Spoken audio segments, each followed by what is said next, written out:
Саламатсыздарбы, назарыңыздарда өзөктүү маселе программасы, студияда Нуржан Ташполотова. Бүгүн Кыргызстанда мамлекеттик туу күнү белгиленип жатат. Желек 1992 жылы 3 мартта Жогорку Кеңеш тарабынан кабыл алынып, эгемендиктин алгачкы желеги өкмөт үйүнө салтанаттуу түрдө 5 мартта иленген.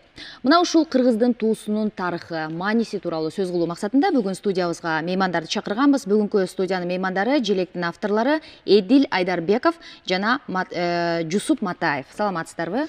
Майрамыңыздар менен куттуктайбыз. Эми алгач эле ушул жаралганына 25 жылга чукулдап калган ушул желектин тарыхына токтолсок, ушул желекти жаратуу идеясы кимге таандык, оңойго турбаса керек, канча күндө иштелип чыккан ушул желек? Мен жооп берсем, Сиз жооп бере берсеңиз болот. Эме желек баштал түзүүнүн эмеси тиги конкурс жарыяланды. 91-жылы июлда гезиттерге чыгып, Жогорку Кеңеш конкурс жарыялаган. Кыргыз мамлекетинин желегин туусун жасап бекитүүгө конкурс жарыялап Кыргызстан боюнча. Анан сунуш пикирлер берилген. Анан көп авторлор жасай баштады, художниктер, жөн кишилер деле бар эле, бирден желектин проектисин жасап бере башташты.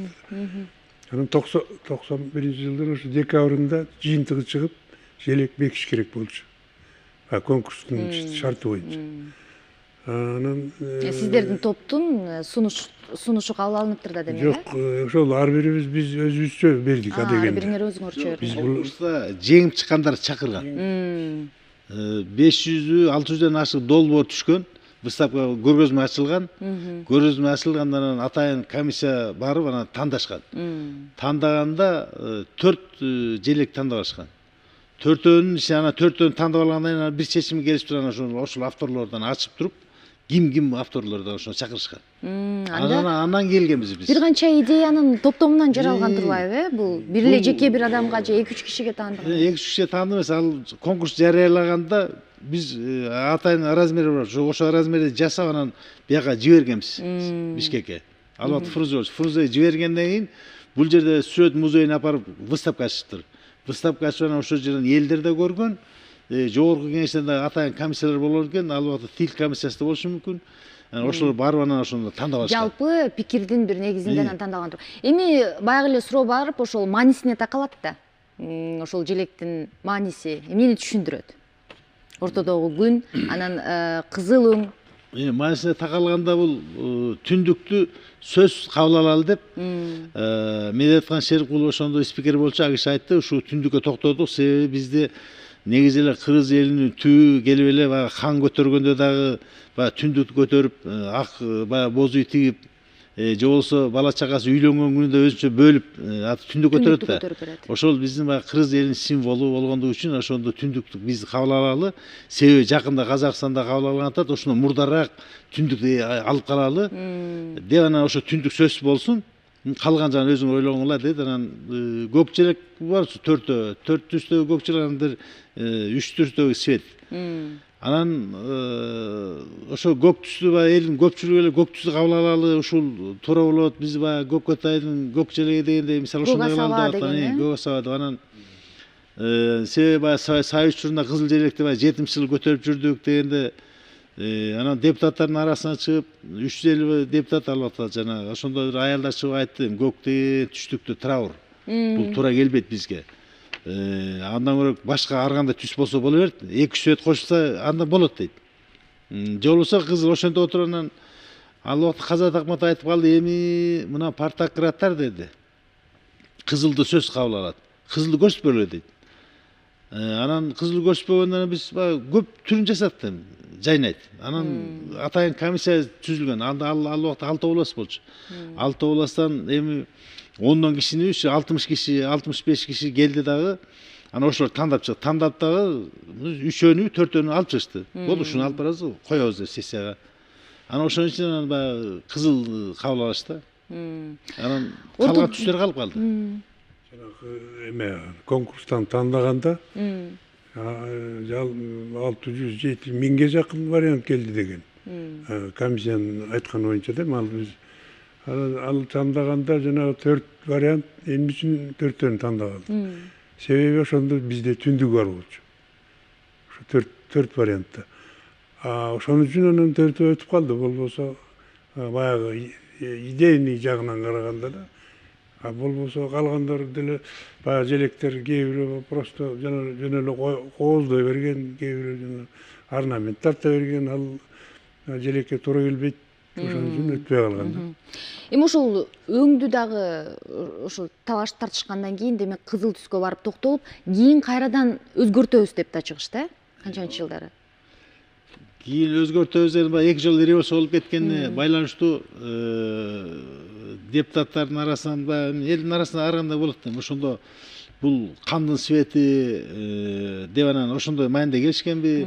Эми мындан деле эметпи, же өнүкпөй атабыз дейт. Эми мындай калсаң, мына Турцияныкы деле кызыл, Кытайдыкы деле бир нече мамлекеттерде бүт кызыл түстөгү светтер. Алар өнүгүп атпайбы? Анын бул жерде бул атрибут, бул символ болгону гана башка мамлекетке баратканда, же өзүң мамлекетин билдирген гана эмеде, желекте, белги да. Эми ал бизде анда кан болсо, анда биздин боз үйдүн ичи бүт эле кызыл.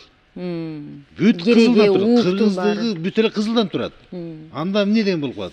Себеби биздин өзүбүздүн жашообузда кызыл, көк, сарыны көп колдонот.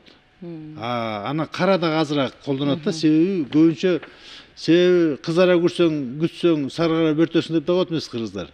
Ансыгана бизде өз негизи кызылды көп колдонулат. Эми учурдагы желекке карата болгон мамилеге пикириңиздер?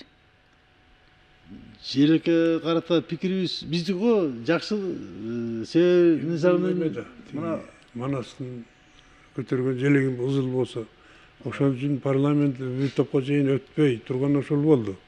Анан кийин жанагы Академия наукта жана Манас сектору окумуштуулар келип айтты да биз сессияга. Манастын желеги кызыл болчу. Ошону менен жанагы биздин кыргыз элинин душмандарын ушул желектин астында жеңген. Деп анан кийин ошон үчүн кызылга өтүп калдык негизинде, чындыгында. Аны кызыл деген өзү бул өзү жанагы эмени билгизет. Эрдик, баатырлык дегенди билгизет. Патриотизм дегенди билгизет деп ошол жерден чогуу эле баарыбызга Манас эмне үчүн ошол желекти алган дегенде ошондой деп түшүндүрүлөт экен бул кызыл цвет.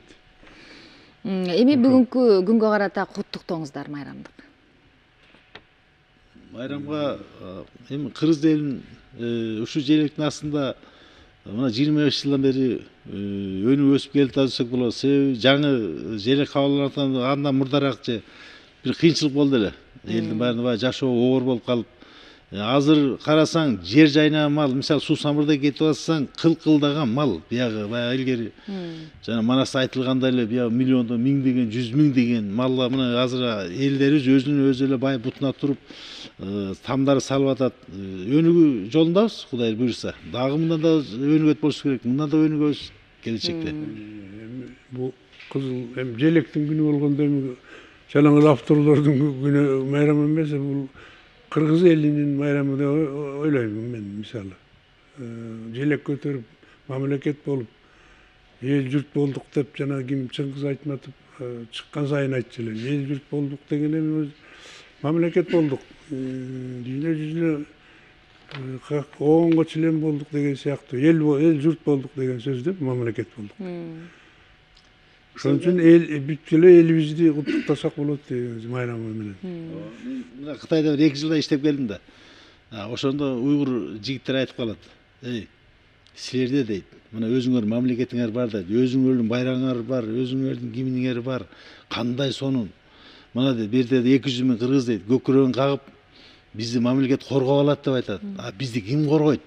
Мына бир жерде казак туугандар да ошентип айтат. Чын эмнетип карасаң, кийин эле мына Москвада анча-мынча ыз чуу болгондо эле биздин президентибиз Алмазбек Атамбаевич барып эле бир ооз эки ооз айтып койгондо эле алар тынчып калат атпайбы? Анан мынтип карасаң өзүбүз мактанып, сыймыктансак болот экен да, өзүбүздүн мамлекетибиз бар, өзүбүздүн желегибиз бар, өзүбүздүн гимнибиз бар, өзүбүзчө эгеменди ошол жерде элик кылып ушинтип жашап атабыз деп. Ошону эми мына ошону сыймыктанып элибиз эми уламдан улам алга умтулушубуз керек да. Демек, колдо бар алтындын баркы жок дегендей, барктабай койбой, өзүбүздүн желегибизди, туубузду, атрибуттарыбыздын баарын сыйлап, желегибизди желбиреткенге аракет кылалы. Урматтуу теле көрүүчүлөр, эфирде өзөктүү маселе программасы болду. Бүгүн биз туу күнүнө карата туунун авторлору Эдил Айдарбеков жана Жусуп Матаевдердин пикирин уктук. Сиздердин студияга келип маек куруп бергениңиздер үчүн чоң рахмат. Майрамыңыздар куттуу болсун. Желегибиз дайыма желбиреп турсун. Саламатта болуңуздар.